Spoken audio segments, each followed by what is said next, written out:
இந்த ரேஷன் கடைகள்ல வந்து எவ்வளவு பணியாளர்கள் வந்து குறைவா இருக்கனால ஒருத்தரே வந்து 3 ரேஷன் கடை பார்க்க வேண்டிய சூழலா இருக்கு. தமிழ்நாட்டில் பல இடங்கள் அந்த மாதிரி தான் இருக்கு. ஏன்னா அதனால வந்து பொருட்களை வந்து சரியா வாங்க முடியாது. 3 நாளெல்லாம் இல்ல, 3 கடைக்கு ஒரு ஆள் கேளுங்க.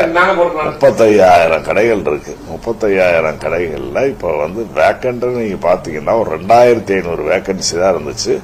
2,500 வேக்கன்சிக்கு அந்த காலி பணியிடங்களை நிரப்புறதுக்கான தேர்வுகள்லாம் நடந்து இப்போ கூட தேர்தல் முடிவுகள் ஒரு சில மாவட்டங்கள்ல வந்துருச்சு. வந்துடும் பற்றாக்குறை என்பதே இல்லாமல் இருக்கு. இதுவரை 12,000 நபர்கள் இந்த துறையின் சார்பாக பணியமர்த்தப்பட்டிருக்கிறார்கள். முதலமைச்சர் அவர்களும் அறிவுறுத்தி இருக்கிறார்கள். இதன் மூலமாக பற்றாக்குறை என்பதே இல்லாத ஒரு துறையாக இந்த துறை இருக்கிறது. 3 கடை 4 கடை பாக்குறதெல்லாம் நீங்க ஏதோ இல்ல, அதுக்கு வாய்ப்பே இல்ல. நான் தெளிவா நான் சொல்றேன். அது பகுதி நேர கடைன்னு கேட்டிருப்பாங்க. அந்த பகுதி நேர கடைனா மாசத்துல ஒரு நேரமோ 2 நாளோ அந்த மாதிரிதான் போட முடியும். மற்ற பிரதான கடை இருக்கு. பிரதான கடை ரெகுலரா திறந்து இருக்கு.